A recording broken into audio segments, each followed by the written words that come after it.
সকালবেলা আমরা দেখলাম যে টলিপাড়াতে যখন এরকম ঝামেলা হচ্ছে, আপনি যখন প্রথম দেখলেন, এরকম চিত্র তো সাধারণত দেখা যায় না, প্রাথমিক রিয়াকশন কি ছিল এবং তারপরে আপনি মুখ্যমন্ত্রীকে বিষয়টা কমিউনিকেট করেছিলেন কিনা এবং তারপরে কি হলো? দেখুন, আজ সকালবেলা যেটা হয়েছে সেটা খুব একটা আনন্দজনক নয়, এবং যারাই টেকনিশিয়ানসদের উপরে আঘাত করেছেন, ইট পাটকেল ছুঁড়েছেন, আহত হয়েছেন মানুষ, সেটা তো একেবারেই কাম্য নয়। তারা যেই হন না কেন, তারা টলিউড ফিল্ম ইন্ডাস্ট্রির এই শিল্প মাধ্যমের সঙ্গে জড়িয়ে থাকা কোনো মানুষ নয়। তারা কারা কেউই চিনতে পারছে না। তো যাই হোক না কেন, দাবি করেছিলেন যে তারা টেকনিশিয়ানসই। কিন্তু দেখুন, যে কোনো কেউ যে কোনো কিছু দাবি করতেই পারেন, তা নিয়ে কোনো আলোচনাতে না যাওয়াই ভালো। তবে আজ সকালবেলা যতদূর জানতে পেরেছিলাম যে টেকনিশিয়ানস তারা জানতে চেয়েছিলেন যে ঠিক কীভাবে তারা চলে টলিউডের যে কাজ সেটাকে না থমকে সুন্দরভাবে তারা এগোতে পারেন, সবাই মিলে একত্রিতভাবে কাজ করে। এবং নতুন সরকার এসছে, নতুন প্রত্যাশা রয়েছে, সম্মানীয় মুখ্যমন্ত্রীর প্রতি প্রত্যেকের দারুণ ভরসা রয়েছে। তথ্য সংস্কৃতি বিভাগের কাছ থেকেও তাদের অনেক কিছু জানার রয়েছে। তো তাই তারা তাদের কোনটা হলে ভালো হয় সেই বিষয়টা তারা জানাতে চেয়েছিলেন। সেক্ষেত্রে কিছু অসুবিধা তৈরি হয়েছে, কারা করেছেন তা তো জানা নেই, এবং তাই তারা নন্দনকে বেছে নিয়েছিলেন। এবং এই খবর আমি কনস্ট্যান্ট আমার হাওড়া শিবপুর যেহেতু বিধানসভা, সেই কাজেই ব্যস্ত ছিলাম, এবং এই খবরগুলো তো আসছিল। সেক্ষেত্রে তারপর এইটুকু বলতে পারি যে সম্মানীয় মুখ্যমন্ত্রী তিনি যে বার্তা পাঠিয়েছেন যে তিনি চান যে সুন্দর পরিবেশের সঙ্গে আমাদের টলিউডের টেকনিশিয়ানস ভাইরা তারা কাজ করুন, এবং তাদের যদি কোনো দাবি থাকে সেই দাবি তারা জমা দিন, এবং সেটা খুব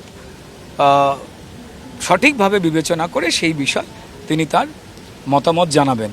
এবং আমরা নিজেরাও প্রত্যেকেই আমাদের টেকনিশিয়ান ভাই যারা এসেছিলেন তারা কারুর বিরুদ্ধে কোনো অভিযোগ করেননি।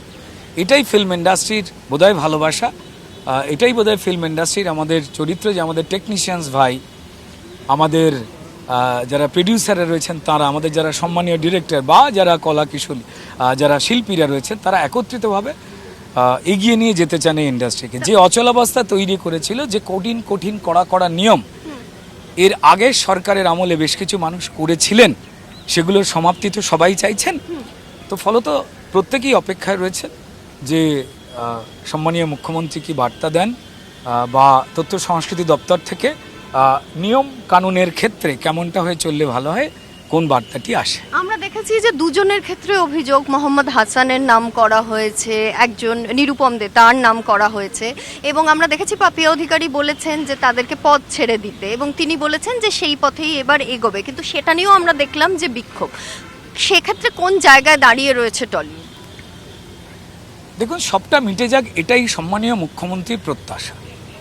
তিনি অন্যান্য প্রতিটি ক্ষেত্র নিয়ে যেমন সুচিন্তিতভাবে পদক্ষেপ নিচ্ছেন, এবং সেখানে যাতে কোনো রকমের অরাজকতা না হয়, সেখানে কোনো ধরনেরই চাপিয়ে দেওয়া কোনো কিছু, স্বৈরাচারী কোনো কিছু না হয় তা নির্মূল করছেন। আমরা সবাই দেখছি, এবং প্রত্যেকটি সমাজের অংশ আনন্দিত এটি দেখে এবং নিশ্চিন্ত বোধ করছে। ঠিক তেমনই তিনি অত্যন্ত আন্তরিকতার সঙ্গে শিল্প সংস্কৃতি জগৎকে ভালোবাসেন, এবং তার যাতে আরও গঠনমূলক শ্রীবৃদ্ধি হয় সেই বিষয়ে তিনি ওয়াকিবহাল, এবং তিনি এটাই চান যে একসঙ্গে কাজ করুন সবাই ভয়ভীতিহীনভাবে, আনন্দের সঙ্গে একসঙ্গে। বাকি যে টেকনিশিয়ানস ভাইদের পক্ষে এখানে বহু মানুষ এসেছিলেন, যে দাবি তিনি তারা জানিয়েছেন সেই বিষয়ে তার কাছে গেছে।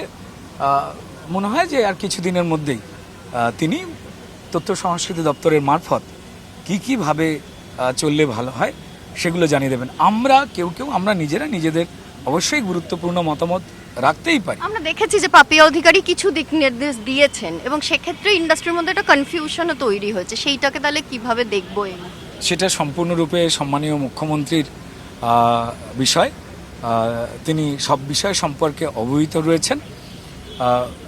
সম্মানীয় পাপিয়া অধিকারী একজন দায়িত্বশীল মানুষ, হতে পারে তার কাছে 10টা মানুষ এসে জানাচ্ছেন, আমার কাছেও যেমন 10 জন এসে জানাচ্ছেন, কেমন তো আরও 10 জনের কাছে 10 জন মানুষ জানাচ্ছেন। চূড়ান্ত সিদ্ধান্ত কিন্তু সম্মানীয় মুখ্যমন্ত্রী এবং সরকার তথ্য সংস্কৃতি মারফত দপ্তর মারফত তারা নেবেন এবং তারা জানাবেন। আর এই মুহূর্তে টলিউডে যেরকম এখন ঝামেলা হলো, তাই জন্য এখনো তো আরো কিছু সামনের কদিন হতে পারে কোনো ঝামেলা হবে বা কিছু, সেক্ষেত্রে কোনো সতর্কতার কথা আপনি বলবেন কিনা বা কোনো বার্তা দিতে চাইবেন কিনা? কোনো অশান্তি বা অরাজকতার কোনো অবকাশই নেই। পুলিশের সর্বোচ্চ মহল থেকে যাতে বাইরের কোনো লোকজন পরিবেশ না অশান্ত করতে পারে। আমাদের টলিউডে শুধুমাত্র আমাদের টেকনিশিয়ানস ভাইরা নয়, নিরাপত্তার ক্ষেত্রে তিনি প্রযোজক হতে পারেন, তিনি পরিচালক হতে পারেন, তিনি শিল্পী হতে পারেন, যাতে কারুর না কোনো অসুবিধা হয়। সম্মানীয় মুখ্যমন্ত্রীর নির্দেশে পুলিশের সর্বোচ্চ মহল এই বিষয়টা তারা দেখছেন এবং যাতে আর না এই ধরনের অপ্রীতিকর ঘটনা আজ যা হয়েছে, বাইরের কিছু লোকজন তাদেরকে আইডেন্টিফাই করা যাচ্ছে না তারা কারা। ইভেন যখন আমাদের টেকনিশিয়ান ভাই বোন দিদিরা সম্মানীয় মুখ্যমন্ত্রীকে জানাতে এসেছিলেন, তারা কারুর ব্যাপারে কোনো অভিযোগই করেননি। তারা শুধু স্পষ্ট করে সরকারের কাছ থেকে, আমাদের প্রিয় মুখ্যমন্ত্রীর কাছ থেকে তাদের যন্ত্রণার কথা জানিয়েছেন, টলিউডকে কীভাবে এগোতে নিয়ে যাওয়া যায় সেই কথা জানিয়েছেন এবং মুখ্যমন্ত্রী এবং তথ্য সংস্কৃতি দপ্তরের তারা নির্দেশের অপেক্ষায় আছে।